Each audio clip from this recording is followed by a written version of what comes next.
Your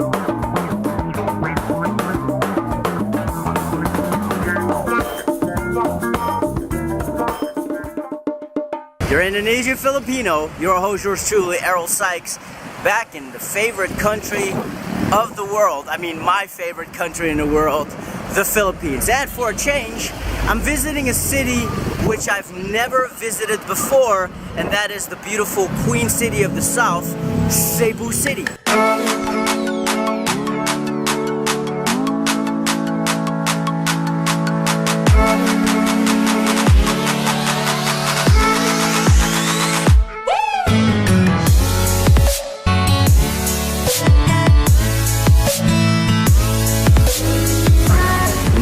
I'm actually wondering what I'm able to do in this beautiful Queen City of the South inside 24 hours. I mean, it's the second biggest city in the Philippines, I think.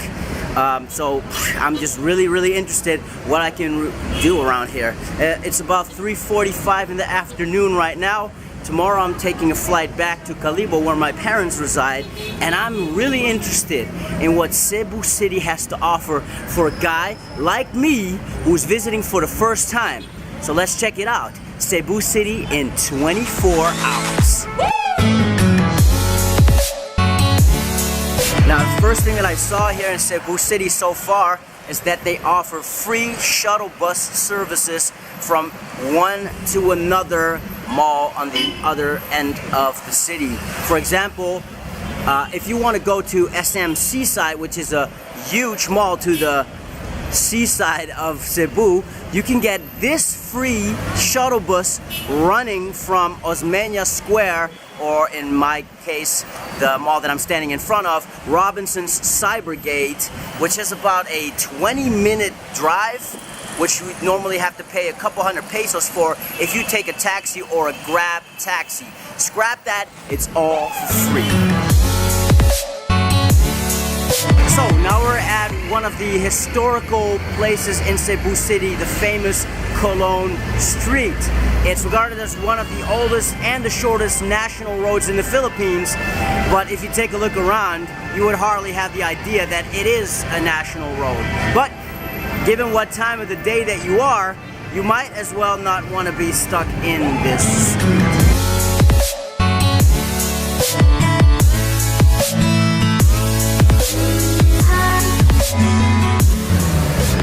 In the middle of the street, in the middle of a regular city street in downtown, we'll see this.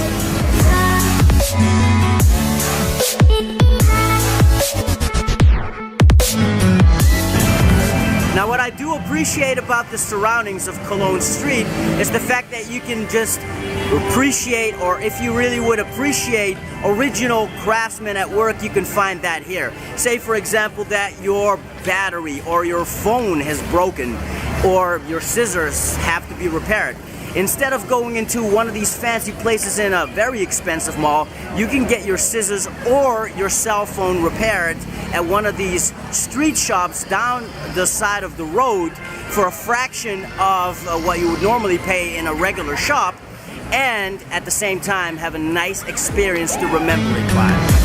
Now, what I will say about Colon Streets, which is named after Christopher Colon, also known as Christopher Columbus, it is a very busy street, so there's a lot of vendors, like I said, but at the same time also it is very dirty. So yeah, you know, if you take a look at the right, you'll see some of the sewers and like the back alleys. You will see people sleeping on the side of the road, homeless people, I guess, and obviously your average beggar. So make sure that if you're walking around that you don't look like a tourist too much. Make sure that you're not you know, putting yourself out there as a target to potentially be robbed, and you know, it can be a little smelly, so please overcome that and you will enjoy yourself an experience that is very unique to Cebu City. On the ground floor of the Sky Experience in Cebu City, and we're gonna go all the way up to the 19th floor to tower out over Cebu City and have some sort of an experience at about 140 plus meters in the sky. Let's go. Oh my gosh. So I'm gonna do the tower zip, and apparently that's going to be at the 38th floor. We're now halfway through on the 19th, so I'm gonna take the elevator up and see what the tower zip has in store for us. This is apparently the 38th floor, and I was with some Japanese co-hosts. Yay! Arigato. Okay, so we're at the 38th floor, and we just went up the elevator, and then we saw a group of people in a circle, and they were attached. I guess they were doing the skywalk, and we're about to do the tower zip, and that's in open air, and I just got a glimpse of how high this place is.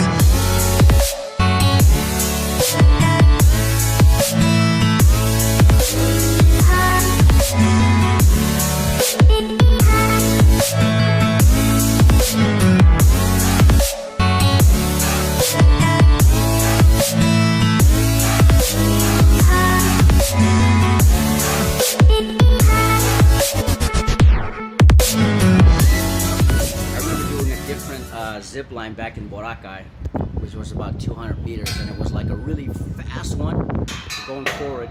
This one was just really slow, so you have a little bit more of the hard pumping when you're there, you know. And thanks for making the videos. Nobody knows. And going the way back, so it's a two-way sport, right? You go down and then you come back up. The second time when you come back up, it's way slower.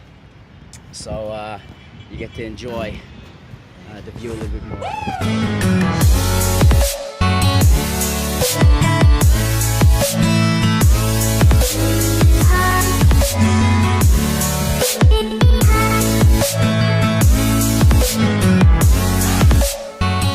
Good morning, guys. I don't know what they put in those fries yesterday, because I was supposed to go to the gym afterwards. Now, Cebu City has at least one gym that is open 24/7, and I was supposed to visit that gym yesterday because of the calories that I put up in the hamburger and the fries that I ate. But also, in the months leading to me returning to the Philippines, I put a little bit of weight on. So my plan was to go to the gym, got back to my apartment yesterday evening, and I just got knocked out cold. All right, so I do have to say though, it's 7 o'clock in the morning. Waking up at 7 o'clock in the morning in the Philippines is not as half as bad as waking up at 7 o'clock in the morning in Europe. That I know for a fact. But even then, I still need to wake up properly. We're gonna go to the gym, put in the work, and get rid of the calories that I lost yesterday. Just give me a second.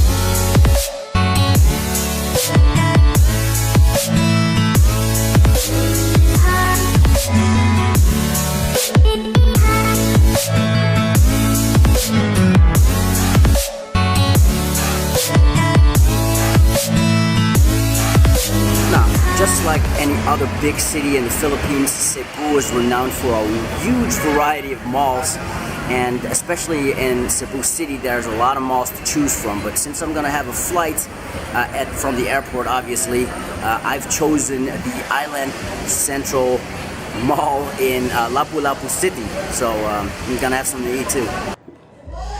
Now, what I will say about Cebu so far is that it was a pretty energetic city, and apart from all the nice things that I've seen, I also saw a couple of bad things, and I just thought I just wanted to share that with you.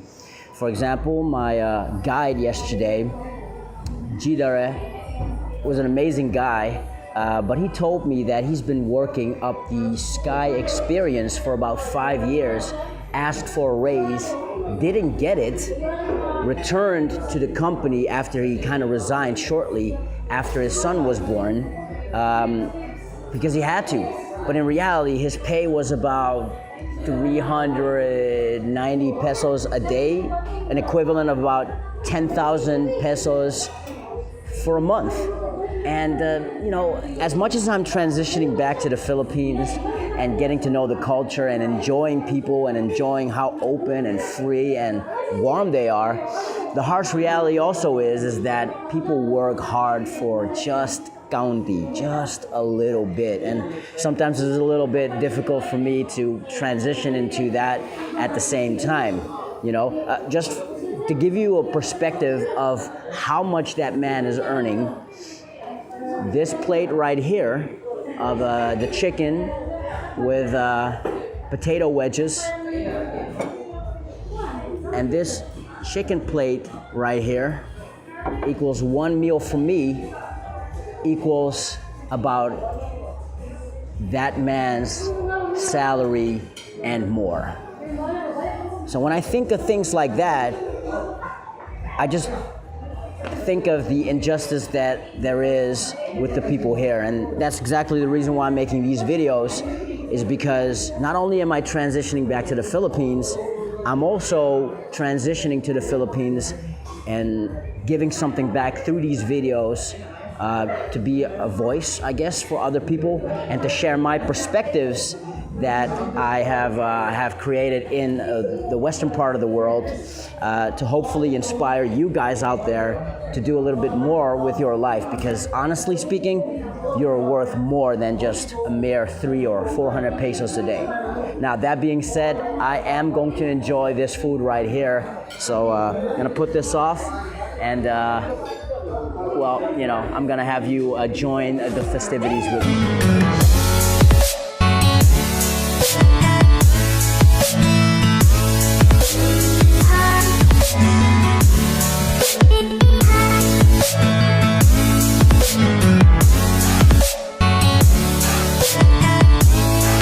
There it is, my first Cebu City trip, Cebu City 24-hour trip.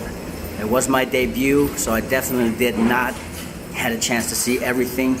So I want to ask you, what are the things in Cebu City that I forgot to visit, or at least should visit next time I come around? Leave your comments below and your suggestions in the comment section, and see y'all later. If you haven't already, give a thumbs up, it will help my page, and subscribe if you haven't already. On to the next city, your host, yours truly, your Indonesian Filipino, Errol Sykes. Thank you.